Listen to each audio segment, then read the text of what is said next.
Hello, welcome to CineLit. My name is Adam Marsh and I am the cinema programmer for two film festivals that are happening in Derby this month, November. First up, we got Derby Film Festival, which is currently in its 7th incarnation, and also a genre film festival, Paracinema, which after being twice delayed this year due to various different COVID-19 related setbacks, we are finally going ahead with our festival at the end of November this year, concurrent with Derby Film Festival. So it's been a long time coming, but we've been wanting to screen the film that we're going to be talking about today, Exit, as part of our festival since earlier this year. It's taken a long time to get here, but we're here. We're going to be showing it, and we're delighted to be showing it. Well, first off, let me introduce my co-host, Daryl Buxton. How are you, Daryl? I'm fine, thanks, Adam. Good to go today. Very good. And let me introduce our special guest today, Director Michael Fausti of Exit. Hello there. Thanks for having me on the show, fellas. As I say, I've been looking forward to having this chat with Daryl because this chat has been a long time coming as well. Oh, here we go. Yes, we obviously we first again we spoke with Tom Lee Rutter last week, last podcast, about his film Day of the Stranger, and it was another film that came to our attention through Horror on Sea Film Festival in Southend, which now Daryl is a long-time attendee of.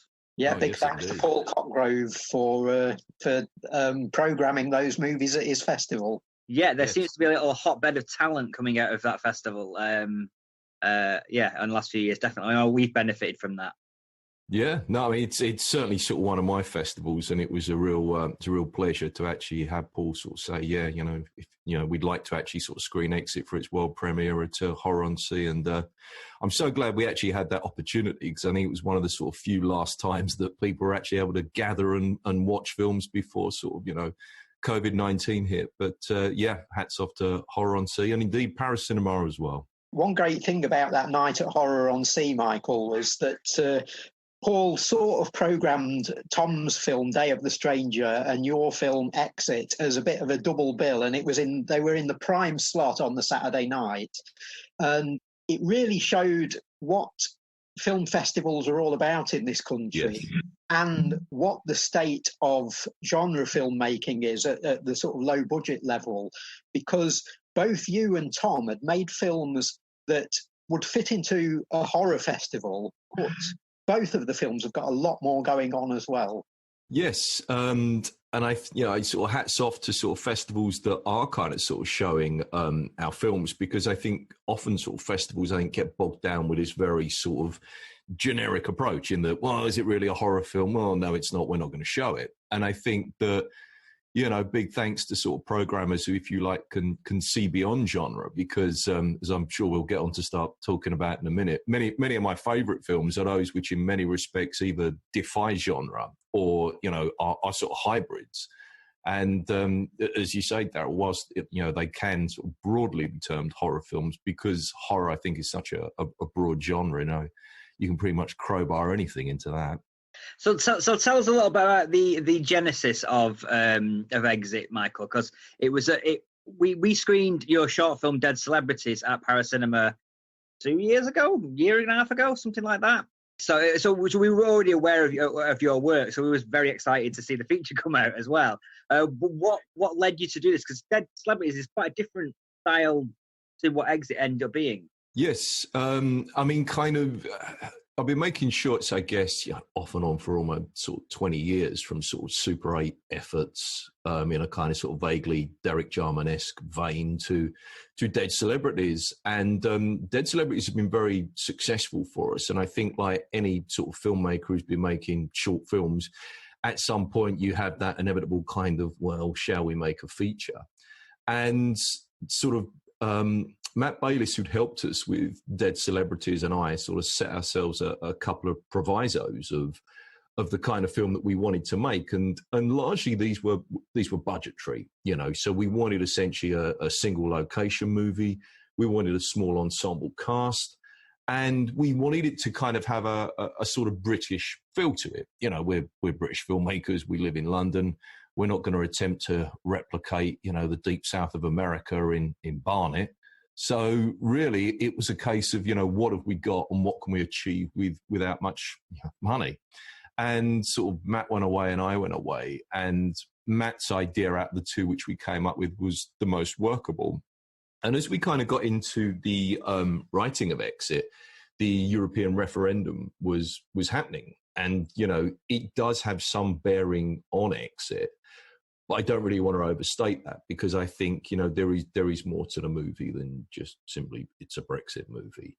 And once we then got into the kind of pre-production for the film, all the kind of influences that, you know, got me interested in films in the first place and got me interested in filmmaking, then start to kind of make their impression on the finished product, which you now see. Yeah, I mean, it's in some ways, obviously, it follows that low budget pattern of making a film that you just detailed. Like, okay, one location, small number of cast, we'll do it like this. But in another way, it's an incredibly brave decision to do this kind of film. There's not many low budget movies do these kind of like sex and violence films nowadays, because it's so difficult to get it right, because you're relying heavily, very, very heavily, on how good your actors are and how you can coax good performances out of them, which at a low budget level is not always the easiest thing in the world to do. No. But you've managed it. So incredibly brave decision to do that. Was that always the decision at the start? Screw it, we're going to go for it. To be honest with you, we knew we needed some strong talent for this movie, and we did take a long time casting it. And that's a fair assessment. That often when you're at this end of the kind of financial spectrum of filmmaking, often you're kind of relying on your talent showing up and working for nothing, or you're not paying the kind of sort of salaries that are going to encourage high level talent. But we were so fortunate with the actors that we managed to get. But we did take our time with casting. It took us a couple of months to get our kind of cast in place. And really, we knew that it was only going to work if we had the right cast. If we had any kind of weak links at all in terms of performances, this was just going to feel bad, but not good bad, not kind of like Andy Milligan bad. This was just going to feel really bad. So it was kind of a case of we had to get the casting right. And as with many sort of low-budget films, many scenes are dialogue-driven. So you're kind of relying on sort of strong performances. And, I'm just so happy with the performances that we got from our actors, because every single one of them, really delivered, and they spent much of their own kind of sort of free time working on their characters. But, I'm just really happy with what we achieved in terms of sort of like the cast and what they actually sort of brought to the project. We know from this type of filmmaking and the films that we've seen at festivals and so on, a lot of people... and some of them do this quite successfully, it has to be said, but a lot of filmmakers at your level just cast their mates or employ their mates as crew. You seem to have been a bit more ambitious about this and actually gone through this proper casting process. Yes. I mean, to be honest with you, Daryl, I've been there and done that. One of my sort of first short films, I got one of my mates to actually kind of like, pitch up, and he showed up one Saturday to actually do some acting. And he's a great friend, and I sort of, was demanding quite a lot of him. But what, that old adage, there's two things that let down low-budget filmmaking, and invariably it's the quality of the sound and the quality of the acting. And both of those happened during one of my sort of early short films. And it was a case of, those are two things we really need to address and get right before we can move forward. So it's always something that's there with me that, whatever else, you've got to get your talent right for this. And, the old adage, your mates can't act, is a true one to sort of, I think, always bear in mind. You obviously, you're making this movie around the EU referendum and things like that. You're also making it around the time of the whole Me Too explosion. And this is quite an erotic, sexy film with lots of violence towards men and women. Yeah. Did it cross your mind that maybe I shouldn't tackle this subject during this particular moment in film history? Not really, because I think sort of one of the sort of key influences upon me as a filmmaker was Maya Deren and her film Meshes of the Afternoon. another kind of, I think, sort of point of collision is also a film called Carnival of Souls, which I'm a sort of massive fan of. Now, both these movies in their own way deal with sort of, strong female protagonists finding their own way through these kind of dreamscapes.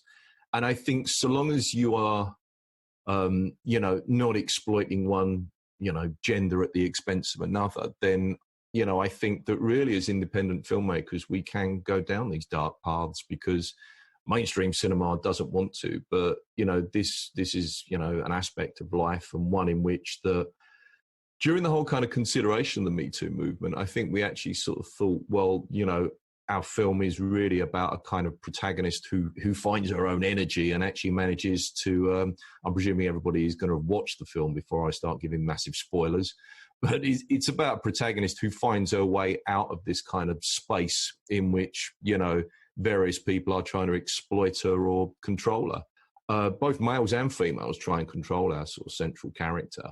But really, I think that, what has happened with things like the Me Too movement has actually given people a voice and the kind of courage to speak up. And I think that, our heroine or protagonist does go through a kind of a journey, but she does come out the other side. Or does she? Now, given all of that, Michael, let's talk about the practicalities of this. How confident were you in writing and then directing and filming some of the more controversial elements that Adam's just talked about? Especially since, the actors weren't sort of mates of yours. They were people that you'd sort of hired to come on board.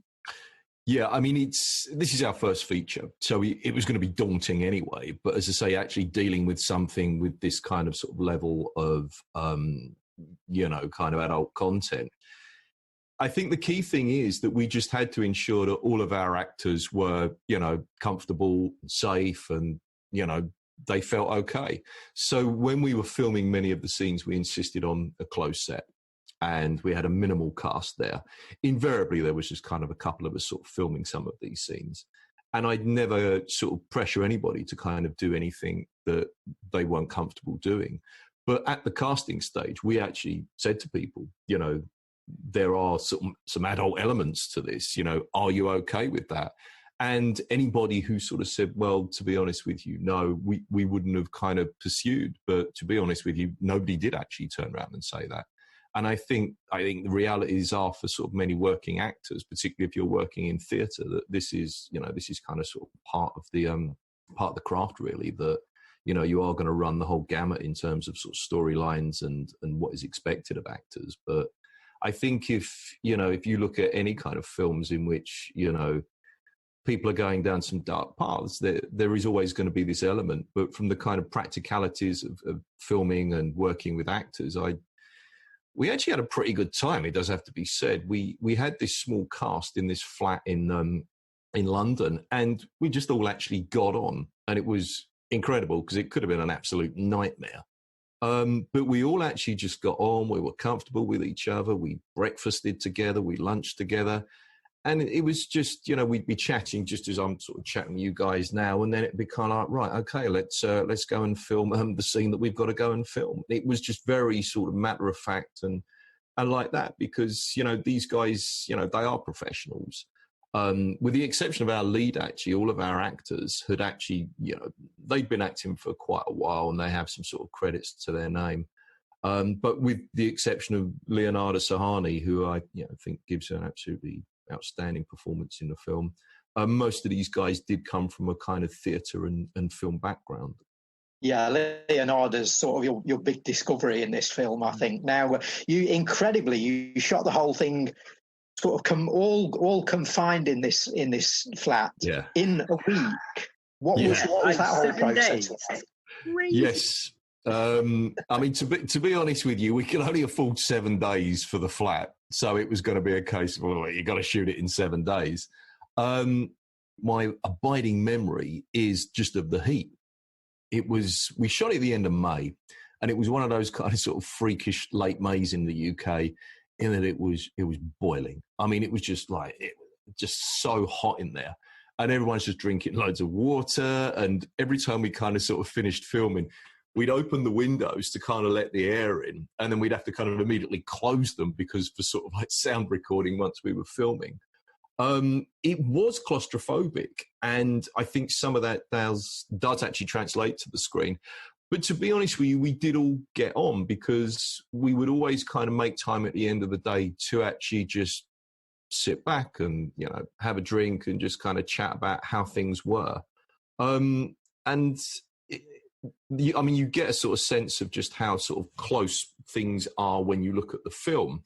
But believe me, it was actually a lot closer than that, because in many scenes, basically the crew, when we had a very small crew, are all in one corner of the room with the kind of talent in the other. So there wasn't a lot of sort of space between us, you know, physically. But then having said that, quite a nice atmosphere developed between cast and crew because of that. There weren't these kind of divisions between, you know, the talent all sitting in their trailers and only appearing when it was their scene. I mean, not that we ever actually could afford trailers on a Fausti film budget, but there was, it was just nice. Do you know what I mean? It didn't really feel like a hardship. And I think that it could so easily have done, because at times there were like 15, 16 of us in a London flat, and London flats are never big, you know, but it was pretty intense, and we had some long days, and there were times where you could really, you know, you really were struggling physically, but, you know, we did make it, and in no small part down to the cast and crew that we had. Yeah, I mean, one of the benefits of, like, I mean, I see so many short films, as you can imagine. We get so many sent through over the past 15 years I've been doing film festivals. So I've seen all those short films shot in that person's flat, where it feels really claustrophobic because it is, and I've seen them all. It's got that, but it doesn't feel like it's a necessity. It feels like it's part of the setup of the film, so you've worked that into the actual fabric of the movie. Can you talk a little bit about the colour design on this film? Because I thought it's fantastic. It really I mean, when I started watching it, it reminded me, not so much in content or anything like that, but of Peter Bogdanovich's Target's film. Yes. He had a very specific blue and red colour scene to depict the emotions of the characters. Was there a similar design thought in Exit? Yes. I mean, to be honest with you, because we were, you know, shooting in a flat, we were facing that inevitable thing of, you know, you don't want the audience for 80 minutes to be staring at magnolia walls and kind of, you know, empty hallways. So it was always a case of, well, how are we going to make this visually interesting for the audience? And how are we also going to convey sort of certain aspects that we wanted to get across? And one of the things we wanted to get across was how the house itself, you know, is, you know, it's a horrible cliche, how a house itself is a character. And we wanted to give a sense that this in itself was having an influence on these people. And we thought about how we could do that, and colour seemed the obvious way.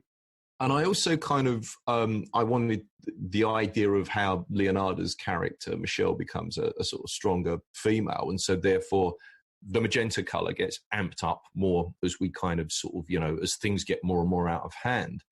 And I mean, I'm a big fan of coloured gels. You know, I love them. I could sort of shoot with coloured gels all day, because I think immediately stuff just looks more interesting when you sort of shine a green gel on it or a red gel on it. And it does just, yeah, for me, it's your classic B-movie aesthetic. And so, I mean, at points when you watch the film, you'll sort of see there's one point actually where the colour almost completely bleeds out. And it's kind of almost like once characters' emotions subside, the colour starts sort of going out of the various scenes. And I think that, you know, we were always conscious of, you know, what we were working with, and that this was going to look spectacularly dull for 80 minutes if we didn't actually try and do something with, you know, your colour palette, because it is one of your storytelling tools as a filmmaker. And I think one that often gets overlooked, that, you know, I mean, it may, I suppose, it does also nod towards people like Dario Argento, I'm a fan of. And just that idea of the loss of control as the colours get more and more vibrant. And also, you know, it does give a kind of dreamlike feel to the film, which I always wanted. You know, I never wanted it to feel real in a sense of it. It so easily could have just become a kind of kitchen sink drama if we'd have just, you know, stuck with, you know, just very sort of pared down lighting. And I also kind of wanted a neo-noir aspect to this as well. And it kind of, made me think of when I was sort of planning out our lighting plans, sort of films like Bound and stuff like that, in the way that they use colour. But yeah, there was a design there, and it's one of the aspects I'm really happy with, just how much it pops when you watch it on screen, those colours. Now, to continue on this line, Michael, and talk about the sort of feel and tone and the aesthetic of the film, what made you opt for Academy ratio as your screen ratio? I'll be honest here, I love 4:3 ratio. It's one of those ratios that isn't, I think, sort of used enough, just because the default is 16:9. It's what you're looking at now. It's your phone, it's your TV. Doesn't mean you always have to use that. And I look at kind of directors like Andrea Arnold, who made Fish Tank.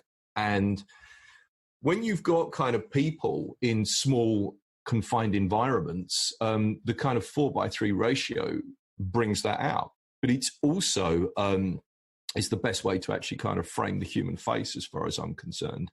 And when we were kind of blocking out scenes, in particular, where we're sort of positioning actors leaning against walls and things like that, the idea of that very kind of closed-in, cropped ratio, I think we sort of thought, yeah, this is really going to work. And it was something that I always wanted to do.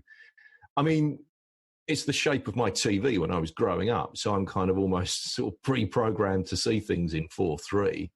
I dislike the loose framing that sort of 16:9 gives, and I think it's great for landscapes, but I don't think it's particularly great at framing human faces. And as I say, and there is an old school quality to it that I do like. But yeah, it was intentional. And growing up as, somebody watching movies on VHS, even watching movies on VHS in the 80s, they're all cropped to 4:3. So for me, these are my earliest kind of film experiences, watching it in that old Academy ratio. It certainly adds to the claustrophobic feel to it. It makes everything feel hemmed in, particularly when you get to those wider shots. Yes. And they don't feel like they're wide enough. It's like they need to be wider, move out, but they don't. Obviously, that amps it up. The other thing as well is virtually everything in that flat is square. And when we kind of had Tony Denham sort of come on board and we were starting to film Tony, literally when we're looking at this for a 4:3 ratio, his shoulders are just filling this 4:3 ratio because he's a big fella. And I just sort of thought, yeah, this is really going to add to the claustrophobia of this. Yeah, I mean, we've not talked about the score yet, but the score is magnificent. Oh, and it's like, I mean, a lot of the time you get those films where the score is telling you how to feel all the time. And this one, it just ticks along in the background for many of the scenes, constantly there, not telling you how to feel, but making you feel on edge all the way through. It's got a really good sense of foreboding. I actually found it physical. It was like watching a film in Sense-Around in the 70s, for people who remember that. As you're hearing those drones and low bass notes and things, I'm actually feeling that as I'm sitting watching the film. And now it's Nick Burns who was the sort of main guy behind all that, Mike. Yes, it is. I mean, I can't take credit for the score, but all what you're describing, was something that we spent a long time kind of considering. Nick is a musician and producer by trade. And so therefore, all those deep notes that you're talking about, I wanted people to actually feel it in their stomachs. I didn't want to, as you're sort of saying, Adam, I really dislike movies in which they're kind of telling you how you should be feeling about a character, or this is a good character, or this is a bad character, so now we've got some slightly sinister music coming in, or this is the sad bit, let's get out the violins. I've always really loathed that with sort of film scores. And I think that we never really wanted to pass any sort of moral judgment on people either. But just through the score, we were able to kind of add these kind of aspects about people's characters. So particularly with a French couple, they remain pretty enigmatic throughout, and that's the way I wanted it. But there are some nods within the soundscape that Nick designed, which gives you a sort of insight into their past. And I think that, again, it is one of our strengths, and I think it's something that's often overlooked in indie film, that, really it is worth spending time and money and getting yourself a decent musician to sit down with and And we had a discussion, Nick and I, several discussions before we started even filming. And I was sort of saying, look, you know, it would be nice if we could use drones and something a bit more kind of industrial than, you know, anything kind of sort of too obvious and intrusive. And it just seemed to really add to the sort of feeling of the movie, just these low-tone drones. And each character does have some kind of signature drones that go with them. A man on the phone has a kind of ticking drone that always kind of accompanies him, this idea of somebody kind of manipulating others. But as I say, I just really like all the low-end stuff that's in there, because it's not kind of too over the top or too kind of sort of melodic. And that's really what I wanted, just this brooding atmosphere. Yeah, it certainly keeps you on edge, dragging you through the movie in some ways, you know. Daryl described this movie to me after he'd seen it. He says, other films claim to be Lynchian. This is Lynchian. To which I literally just thought, oh yeah, all right, Daryl, all right, fair enough. I've heard that before. No, I really thought that, because it's a big thing with me. I'm a huge David Lynch fan, as I'm sure we all are, and it really, really annoys me when lazy critics use David Lynch as a sort of benchmark for weird and offbeat and something a bit different, and they do it time and again in film reviews, and I'm always screaming at them every time I pick a magazine up or look on a website and see David Lynch being referred to. I'm sort of screaming, no, this film you're talking about is nothing like David Lynch. And I was watching yours at the film festival in Southend and thought, Michael has absolutely nailed the feel. I mean, casting of yourself, for one thing, and Tony Denham in these weird parts where you seem to be these sort of puppet master characters, and the way you keep cutting back to yourself, and particularly to Tony, and the way he's sort of laughing into the camera and so on, is pure David Lynch. Now, I know that you've talked about a lot of other influences on your work and on this particular film, and we'll sort of go on to address some of those. But am I right in citing Lynch as a sort of key figure? I mean, first off, you know, thanks very much, because that is a huge compliment. And I think that, you know, anybody who, you know, watched any kind of film or has any understanding of sort of left field sort of cinema, to have their film described as such is, you know, a huge compliment. So thank you. And yeah, he was an influence kind of sort of growing up, because, you know, I'd never really seen films like that, and certainly never seen a film like Twin Peaks. And round about the time you're starting to look for sort of more esoteric and more interesting fare to watch, I sort of came across, I think Eraserhead was the first one I came across. And then, you know, Blue Velvet. And then over the years, you know, I always like to watch David Lynch films in the cinema. You know, there's something that feels very, I would say cinematic, but I think it's the best way to actually experience a Lynch film. Yes, he is an influence, but I would never kind of have the audacity to sort of say, right, I'm going to set out to make a David Lynch film, because I think there's really only one person who can set out to make a David Lynch film. And I think if you try to consciously to you know, create in the style of another filmmaker, then you are just falling into this horrendous, you know, postmodern trap of, oh, it's a pastiche, oh, it's a homage.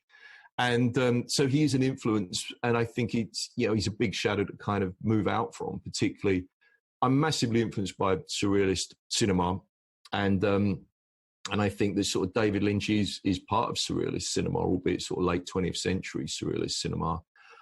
Yeah, he is an influence. You mentioned Maya Deren earlier on, and a filmmaker like Lynch will have had that same sort of influence. So you're just sort of carrying the torch, really. Yes, I mean, to be honest with you, you know, again, yeah, a huge compliment, and any kind of comparison with David Lynch I'll take, and thanks very much. You know, that's a pull quote for the poster, so cheers for that one, Daryl.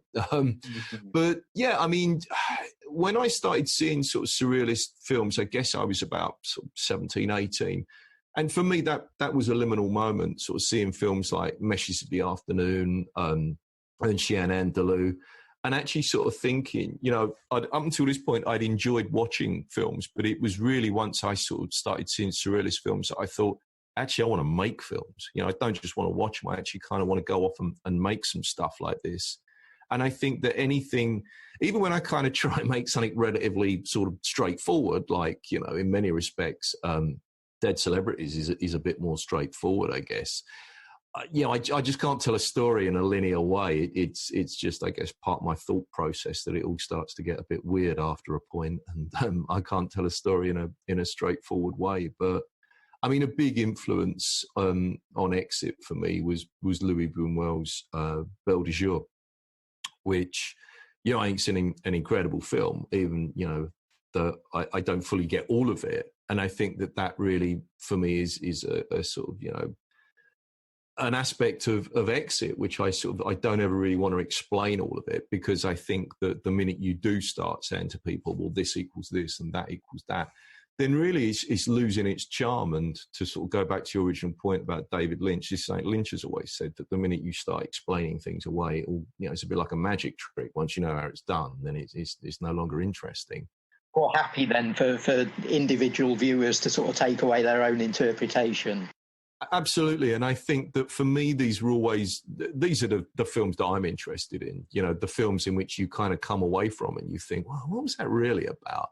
And then you watch it again and you have a different opinion about what it was about from the first time you watch it. I mean, another sort of big influence on me as a filmmaker was watching Performance, the film by Nick Roeg and Donald Cammell. And that was a point I just sort of thought, I want to go and make that film. I still don't really know entirely what it's about, but that's not the point. It's the same with a piece of music. You don't have to know what a piece of music is about to actually enjoy it. And I would always rather people bring their own interpretations to it, because, this is when I think things get interesting. And after our screening at Horror on Sea, people were coming up to me with their own impressions and theories. And I just, I love that. I think that that's really what sort of film and art should do. It should, encourage people to actually bring their own imaginative interpretations to it. And I really hate movies that spoon feed their audience and sort of say, look, this is how you're supposed to feel at this point, and that's what this movie's about. It's a message movie. I would always much rather somebody come up with an interpretation. Even if I don't agree with that interpretation, I think for me, this is really where, film gets interesting. I mean, when Darrow described it as Lynch and I watched it, I absolutely agree as well. It's not often when people describe something as Lynch and I agree, but I absolutely do agree with this one. And I think it goes back to my thoughts on Lynch as a filmmaker, in that filmmakers, young filmmakers or new filmmakers or short filmmakers often use surrealism or strange sequences or Lynchian moments to kind of hide their script and use it as a safety net. Say, oh, you're not supposed to understand it, but you don't understand it. Whereas whenever you watch a Lynch film, yes, it's strange, yes, it's unusual, but I have complete confidence that David Lynch knows what he's talking about. Yes. And Lynch knows what he's saying. And I got the same vibe with this as well. When I'm watching it, now, okay, that's unusual, I don't understand what's happening, but I have confidence that you, as the filmmaker, know what you're saying and know what you're doing, which is often the missing link in a lot of those films. Yeah, I mean, to be honest with you, I mean, I kind of agree that often if you're using surrealism in a contrived way, it often feels a bit like, well, you just didn't end up shooting all the movie you wanted to shoot, so now you're pretending that this is a dream sequence. And I kind of agree with that. But yeah, there is a rationale to the symbols that are in Exit. And, there is a story there. In many respects, Exit is a straightforward haunted house story, and a bunch of people find themselves in a house, and some people are permanent fixtures there and some aren't. And ultimately, as with all of sort of those great haunted house movies, is it the space, or is it, the kind of sins or aspects that people bring with them? And invariably, it's a combination of the two. But yeah, there is a design here. And there always was. And I never wanted just to tell a straightforward story, because I think particularly when you're a low-budget filmmaker, there is the danger that this starts to feel a bit soap opera-y if you are just kind of being a bit too linear with it. And also life is complicated, which is a horrible cliche, I know. And I mean, I actually wrote this down. This is part of my homework, but I actually wrote down a line from Carnival of Souls, which I think really, for me, sort of sums up my approach to filmmaking and in many respects what Exit's about. And the line is, "It's funny the world is so different in the daylight. In the dark, your fantasies get out of hand." And I think for me, that sort of sums up my approach to writing and filmmaking, the kind of idea that in those dark corners in everyone's kind of psyche, there are these sort of, lusts, desires and thoughts. And, if you were able to explore these, that would be one hell of a movie. So talking about other influences, I'm assuming, again, maybe I shouldn't assume, but I'm assuming Jean-Paul Sartre's No Exit was an influence on this. Yes. Exit, and then the Hell is Other People kind of vibe going on there. Yeah, absolutely. I mean, I don't really want to sort of overstate, what things are about, and also I don't really want to, kind of guide people's interpretations too much. But for me, that is one of those great lines of the 20th century. Hell is Other People, and that kind of idea of almost sort of a waiting room or a kind of liminal space before people, move on to somewhere else. The house for me in Exit, I always wanted to feel that it was this kind of sort of this space that was, sort of between two worlds, as it were. And, which is a kind of sort of similar idea to No Exit. And I think that, in many respects, it is quite a bleak existential movie, Exit. And I think, without wishing to get bogged down with sort of, a lengthy discussion about French existentialism, there are some interesting kind of sort of stories and things to be told about the movement from this world into the next. In respect of this particular area and aspect of the film, Michael, is it a time travel movie? Now, I'm going to, do I want to give too much away? No, that's why I phrased the question like that. I think we should sort of skirt around that a little bit, but yeah, is it a time travel movie without giving away masses of plot? Yes, to a degree, because I think that for me, every one of the characters is kind of trapped within a time and a space. So there is a look to Tony Denham's character, Russell Bone, which suggests the time period in which he's stuck in. There is a look to my character, which suggests where I'm stuck. And there's also a look to the Mo, the drug dealer character, which suggests the time in which he's stuck. And also, I mean, in a couple of reviews, people have sort of made reference to the fact that the sort of flash forwards act as spoilers. Well, only if you see them as flash forwards. For me, there was always a circular aspect to this narrative and the idea that these characters are going through it again and again and again. And as I say, whilst I'm desperately trying to avoid spoilers, there are some clues when people first arrive at the house that this has actually all happened before. And as you say, I mean, again, one of the things I really love about Meshes of the Afternoon is just the fact that sort of time and the sort of discontinuity between time and space in that sort of film. And I think that really that's what we were aiming for. It's not set in any particular period. Nobody's got mobile phones, but that's only because I hate mobile phones in movies.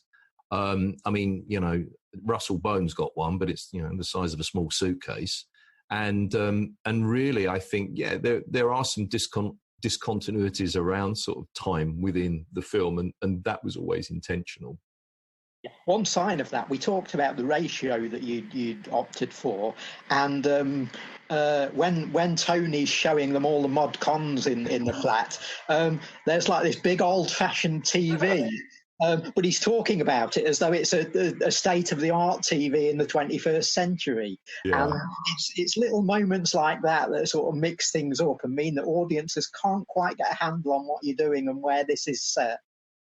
Yeah, I mean, to be honest, I'm a fan of old technology anyway. But to be honest with you, yeah, I mean, it's one of those kind of things that, I mean, it's often a kind of easy way to get humour, but the idea that in the past, the new technology, you look at it today and you kind of go, really? Mm. Yeah, I really kind of like playing around with the idea of time. And I mean, we mentioned Lynch, but one of the things I always love about David Lynch films is no matter when they're made or when they're set, it's still 1956. Every David Lynch movie is 1956. And I think that you know, for me, I don't really ever see my movies getting beyond about 1993. I think that's where our sort of time frame stops. Wow. Now, in terms of influences, I know you've talked on the Blu-ray that you've issued of Exit. We've been talking about directors who've influenced you, but you've actually mentioned some old cameramen working in the dim and distant past of the British film industry. So talk a little bit about those sort of old-time influences and how they've influenced the look of the film. Yeah, I mean, as I say, sort of growing up, there were certain films that always seemed to be on British TV a hell of a lot. And one of them, it's one of my all-time favourite films, which I still think is a really scary movie. It's The Ipcress File, Michael Caine as Harry Palmer. And there is a seediness to that film, and there is an oddness to that film. And I'm not even entirely sure I entirely understand the plot of that film. But one of the things I love about that movie is the way it's filmed. And it was filmed by a cinematographer called Otto Hettler, who has these incredible angles and a way of framing things that is just completely sort of like off kilter that you'll never see anywhere else. And, you know, there are scenes filmed through lampshades. There's a great fight sequence that takes place on the steps of the Albert Hall. And rather than being close to the action where you would be if this was, you know, a James Bond film or, you know, any other kind of movie, he frames it through a phone box.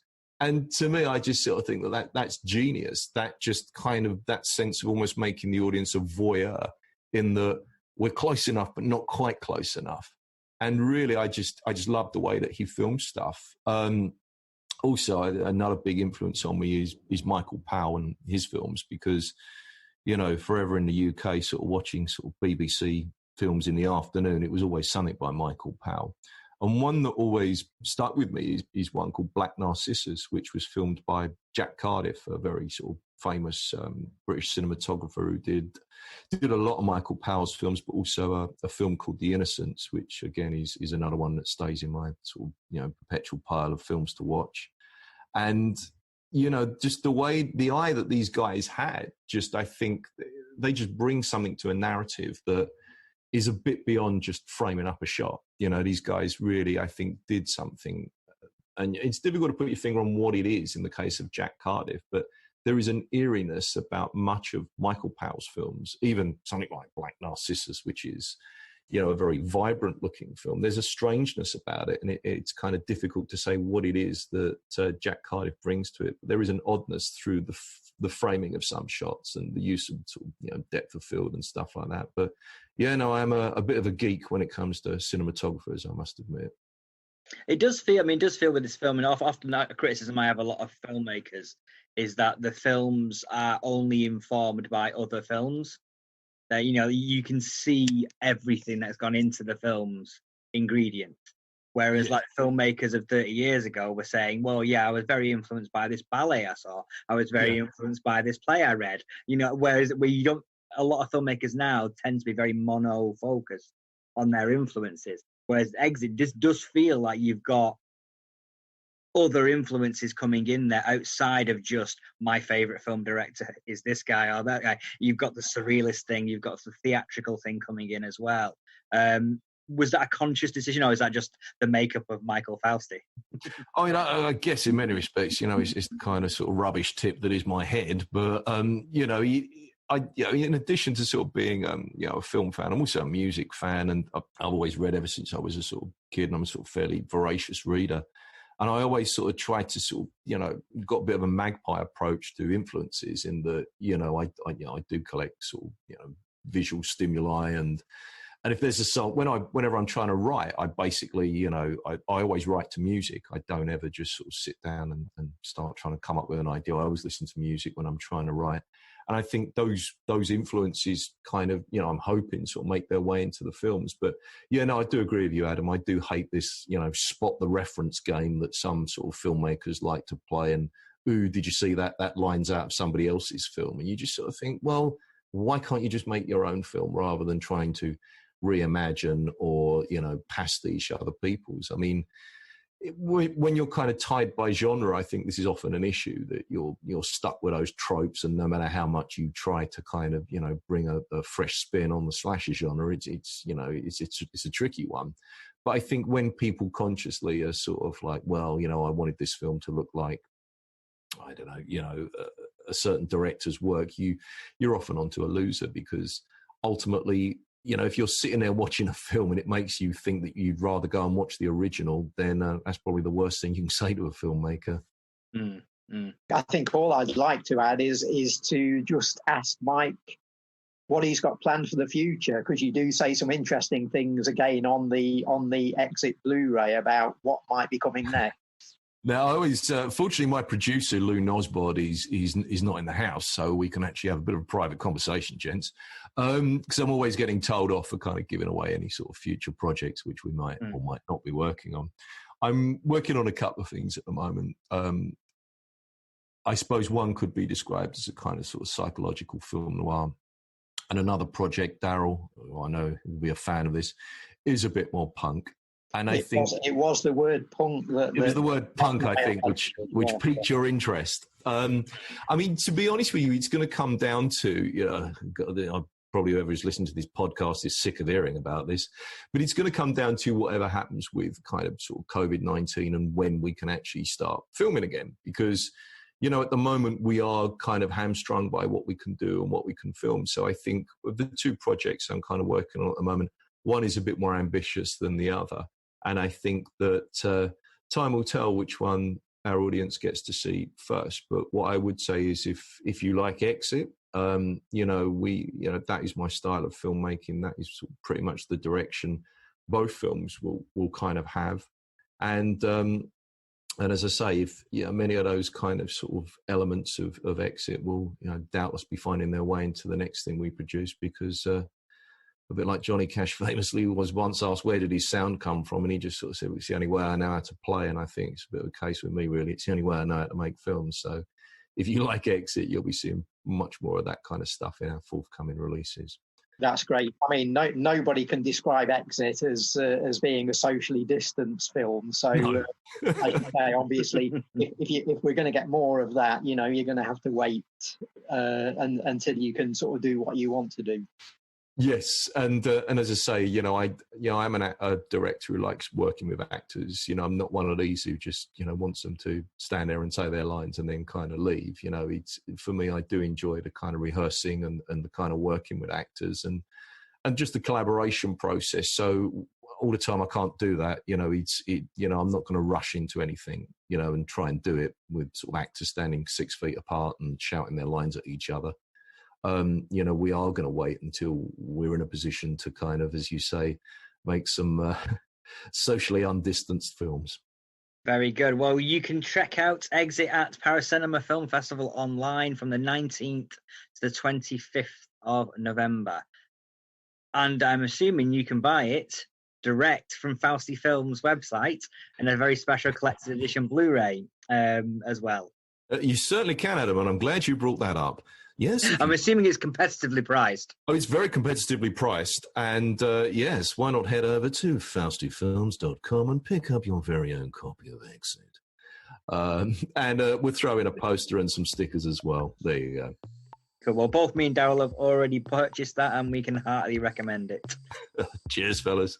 Cool. Thank you very much, Michael. Thank you very much, Daryl. We will be back again fairly soon with another wonderful Cinelet podcast. Thanks again to Quad and the BFI for supporting this podcast, and we will see you all next time. Take care.